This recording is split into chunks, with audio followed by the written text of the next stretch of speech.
Let's talk about dairy products. They are, after all, such an important part of our diet, especially in the West, but increasingly of diets elsewhere in the world. Before we can eat anything dairy, we have to consider the following four criteria in this day and age that we live in, the depopulation era. The first criteria we have to look at is whether or not the milk is fluoridated. Several countries fluoridate the milk, especially the milk they give to children through free or subsidized milk programs. Thailand is the best example, since all Thai children receive fluoridated milk in school, which is why Thailand has the highest incidence of sexual confusion and thus the highest rates in the world of LGBT, lesbian, gay, bisexual and transgender. This is one of the horrible consequences of feeding fluoridated milk and milk products to children before puberty. China, Chile, Peru, Russia and the UK also have milk fluoridation programs, but they target specific populations and constitute a rather small percentage of the total population. The second criteria we have to consider is whether the dairy product is made from milk derived from cows that are grass-fed or grain-fed. And if the latter, if they are grain-fed, then have the cows received GMO grains or not. The best milk, of course, comes from grass-fed cows. This is what cows were meant to eat naturally. But the information whether cows are grass-fed or grain-fed is not often available because it is not on the label, unless the product comes from a rather small company that prides itself on the quality of its products. The third criteria: does the dairy product contain ingredients other than milk and bacterial cultures? Does it contain colorants, preservatives, sweeteners, thickeners, stabilizers, milk protein, concentrate, and defoamers? High fructose corn syrup, for instance, is made from cornstarch, which is a likely GMO product. The rule of thumb to follow is the fewer ingredients the better. So never buy dairy products that have, for instance, fruit added, since the fruit will be most likely from concentrate and will have to have a preservative added to it. If you like fruit in your yogurt, just add fruit yourself. And if you like your yogurt sweet, add raw honey or cane sugar or maple syrup and you will have your yogurt sweet. Otherwise, you will ingest an artificial sweetener or sugar made from GMO sugar beets. Also, never buy products with vitamin added to them, since the vitamins will be synthetic and will do more damage than good, not to mention that most of the vitamins will not be absorbed by the body anyway.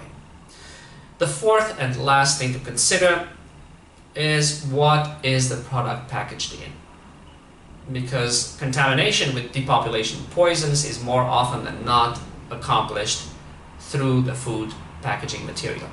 So choose glass over plastic and over Tetra Paks when it comes to anything liquid or viscous, such as milk, buttermilk, kefir, yogurt, sour cream, whipped cream, and so on, since anything liquid is easily contaminated with Depop poisons that leach from the plastic containers. And choose cheese that comes in blocks and is cut in front of you rather than cut in slices and pre-packaged in plastic wrap or plastic packaging. There are seven types of plastic, and all of them should not come in contact with food. We have SPI code 1. These SPI codes are the identification codes that recyclers use to determine what material the container is made of, so it can be easily recycled. The SPI1 code is made from polyethylene terephthalate, which is also known as PET. Most water glass bottles are made out of this stuff. SP1 2 code is made from high density polyethylene, abbreviated as HDPE. SPI code 3 plastics are made from polyvinyl chloride, abbreviated as PVC. SPI 4 code plastics are made from low density polyethylene, which is abbreviated as LDPE. SPI 5 code plastics are made from polypropylene, which is abbreviated as PP. SPI code 6 is made from polystyrene, also known as styrofoam. And finally, SPI code 7 plastics are made from polycarbonate and polylactide plastics. But they all leach depopulation poisons. By the way, these codes are inscribed at the bottom of the packaging materials inside a triangle. It's usually very hard to see, they're very small. SPI code 1 plastics, for instance, leach bisphenols. SPI code 2 plastics leach nonylphenol. SPI code 3 plastics leach diethyl hydroxylamine, or DEHA, and a number of phthalates. SPI code 4 plastics leach nonylphenol. SPI code 5 plastics leach quaternary ammonium and oleamide. SPI code 6 plastics leach styrene, which is a carcinogen and a brain and nervous system toxicant. And SPI code 7 plastics leach bisphenol A, as well as a number of other Depop poisons, since they are made from a mix of plastics. Tetra Paks, on the other hand, leach bisphenol A. This, for instance, is what a Tetra Pak looks like. It's this 70% carton, 20% plastic, and 10% aluminum. They leach bisphenol A because they are also lined with polyethylene on the inside, very thin sheet, which is the same stuff that plastic bottles are made of. Tetra Paks may also leach formaldehyde, which is an embalming fluid, and you certainly don't want that in your body. Now let's look at the different dairy products we have here. Here on my left I have a yogurt, and then cheese, and then sour cream, then sour milk, and finally milk here on my right. Let's start with the yogurt, with the selection of yogurts that I have here. Right off the bat, exclude anything in plastic and just choose the glass. So out of these 12 yogurts here, I have 10 of them are wrapped in plastic, therefore I won't even look at it or consider them when I'm in a store. The other 2 are in glass. One is also an organic product, this one on my right hand, the other one is not, but they are both excellent products. They both contain just milk and milk cultures. They're both very tasty, I know, because I use both of them. Price-wise, also about the same. Now, so if it does not come in glass, I don't buy it. But let's say you don't have a choice. There's only plastic, packaged yogurt to choose from. So what do you do then? Well, if I don't have a choice, first of all, I would look at the ones that have only natural ingredients, no artificial ingredients, and as few ingredients as possible, preferably only milk and milk cultures. And out of these 10 here, for instance, I have 1, 2, 3, 4, 5 that meet these criteria. However, all of these are packaged in SPI code 5 plastics, which is this, they're made from polypropylene. This polypropylene containers, all of these containers, have been found to leak quaternary ammonium and oleamide.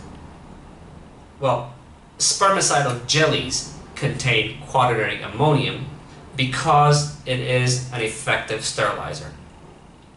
It is no coincidence that these containers leak this substance, which is a known sterilizer. That is how the depopulationists roll. Quaternary ammonium is also used in disinfectants, surfactants, fabric softeners, and antistatic agents. You don't want that stuff in your body. And the other poison that leaks, oleamide, has a variety of industrial uses, including as a slip agent, lubricant, and corrosion inhibitor. It is also a known sleep-inducing brain lipid. A lipid, by the way, is a fat that does not dissolve in water. And oleamide has been linked with a number of diseases, such as cardiovascular diseases, neurological disorders, atherosclerosis, diabetes, and even cancer. So every time you eat or drink a dairy product, be it yogurt, sour cream, cream, whipped cream, etc., from a container made from polypropylene plastic, you are ingesting tiny amounts of quaternary ammonium and oleamide, therefore subverting your fertility and damaging your brain. In the long run, this continuous assault on your reproductive system with quaternary ammonium will lead to infertility, and the constant assault with oleamide will most likely lead to early onset dementia, Alzheimer's, and other brain disorders. You will find that any yogurt in glass is made only from milk and milk cultures, whereas the stuff packaged in plastic contains a whole bunch of other things as well that shouldn't be there. Why? Well, the manufacturers that care about their products obviously are using safe and the best packaging method there is, which is glass. Whereas the others that do not care and that collaborate with the depopulation lobby adulterate the food accordingly. Now, this one, for instance, contains a reconstituted whey as a cheap filler, as well as anthocyanin as a colorant. And it is made so it is attractive to children as well. You shouldn't be feeding this kind of stuff to your kids. This one contains sugar and powdered milk, but the worst ingredients are right here in the cap, which contains a bunch of grains inside the lid here, grains that are enveloped in various emulsifiers such as soy lecithin and sunflower lecithin, as well as several colorants. You don't want to eat this stuff. This one, for instance, has only natural ingredients, namely pasteurized milk and milk cultures. Very good stuff, very good tasting, but it is in a plastic container and therefore adulterated, ruined. And this one is the worst one, has sugar added, strawberry puree with calcium citrate in it as a preservative, and various concentrates of carrots and pumpkins. I wouldn't eat this stuff if you paid me, and nor should you. And most of the yogurts are of this quality, not of this quality. So, by the time I have excluded the yogurts that are packaged improperly and that contain ingredients that shouldn't be there, out of the 12 yogurts that I have here, only 2 are good, the others are not.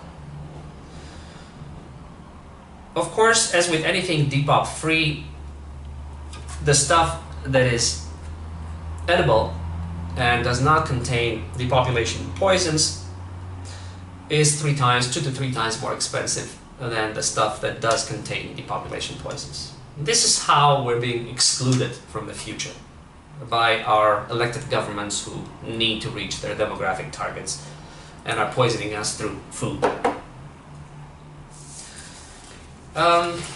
Sour cream. I have just a couple here.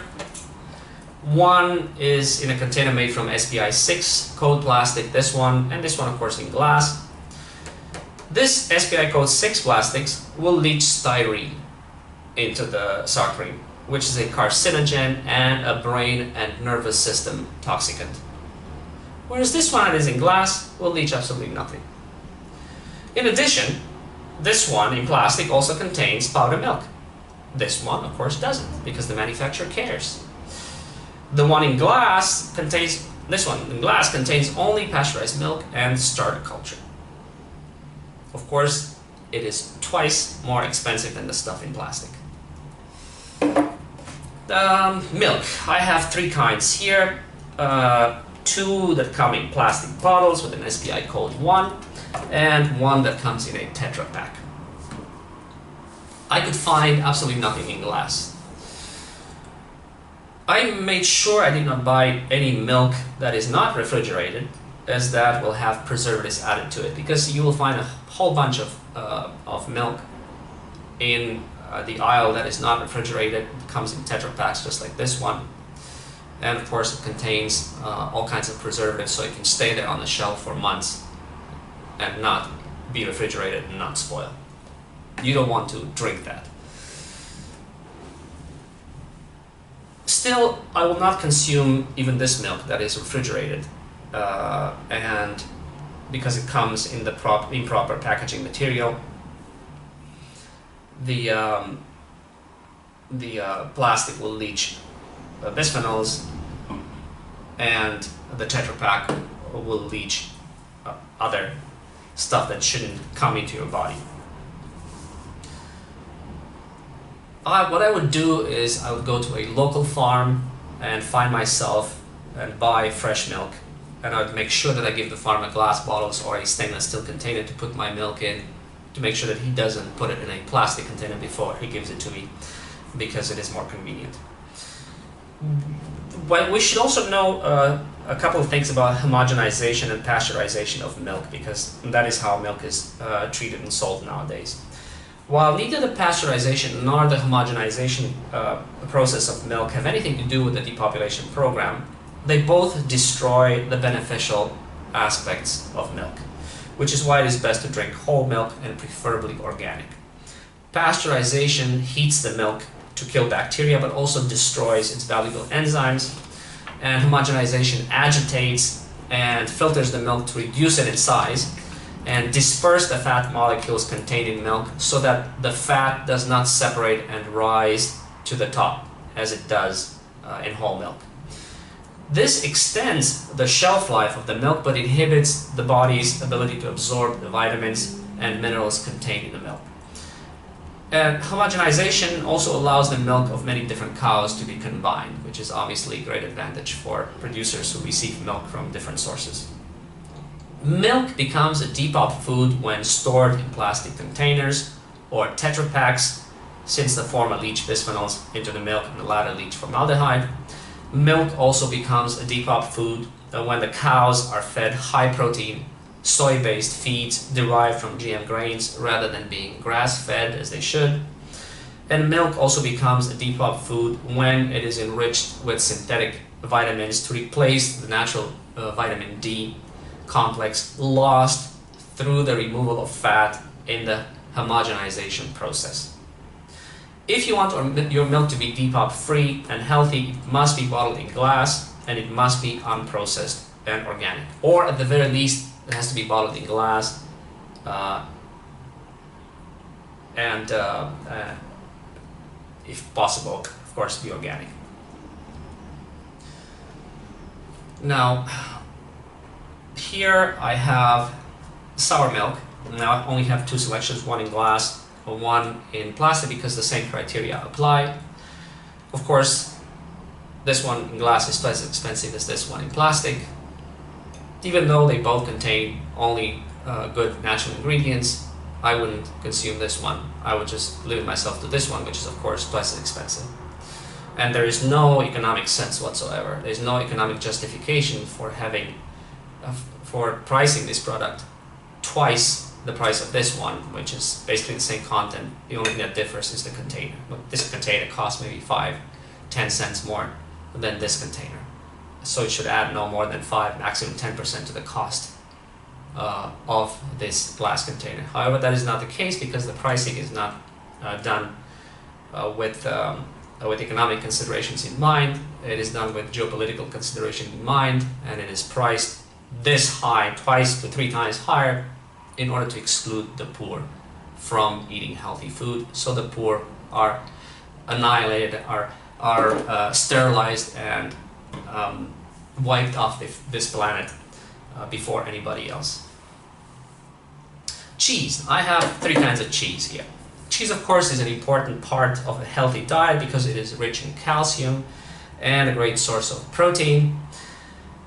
Most of the cheese, however, is processed, and is a depopulation food because it is made with saturated vegetable oils, all of which are derived from GM grains, contain sodium phosphate, which is an emulsifier linked to kidney damage, are loaded with salt, and are made with protein concentrate, which is a dairy substitute, and more often than not contain colorants such as yellow 6 and yellow tetrazyme, which are food colorings that promote cancer of the adrenal glands and kidneys. So, as a rule of thumb, never eat processed cheese. Eat cultured cheese rather than cheese made from pasteurized milk. This is easier done than said depending on when you are. In Europe, where there's a long tradition of making cheese from cultured cheese rather than pasteurized, cultured milk rather than pasteurized milk, it is rather easy to find such cheese. In North America it isn't, especially in the United States, where the government prohibits cheese made from unpasteurized milk, and of course so as to have full control over the food market and poison the population through the food. So you would have to buy then cheese made from cultured milk, cultured cheese made from unpasteurized milk in specialty stores where it would be imported and would be very expensive. I have here in front of me 3 types of cheese. Feta in this glass container where I put it, Gorgonzola, and Emmental. Feta comes in blocks usually, and I asked the salesperson to cut it, and as soon as I got home I put it in a glass container because she wrapped it, of course, in plastic and gave it to me in a plastic bag.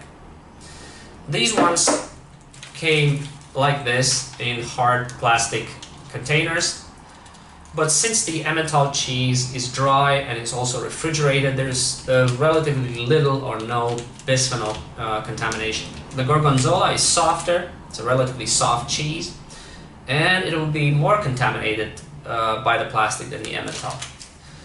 But since that too is refrigerated, the contamination is relatively minor. Still, I would buy cheese from blocks that are cut in front of me rather than cheese that is pre-cut and pre-packaged in plastic. However, that is not always possible. Buy nothing wrapped in plastic and store nothing wrapped in plastic. Use wax-lined parchment paper and glass containers. I purchased this here for $3, $2 or $3. So there's no reason why you shouldn't store your food safely in glass containers rather than keep it in this plastic jug. Buy your cheese from the aisles where they keep it in blocks and they cut it in front of you. That, of course, is not possible in some countries. In the United States, for instance, they don't always have cheese counters. They just have cheese wrapped and sliced and packaged in plastic. This is what you have to know about dairy products in the depopulation era. As with anything else, food becomes a weapon in the depopulation era, is used as such, and we have to navigate through the minefield that our grocery stores have become, because that is what our grocery stores are. They are minefields. And 90–95% of the products sold are not fit for human consumption. And that is deliberately the case. So much about dairy products. Thank you for your attention.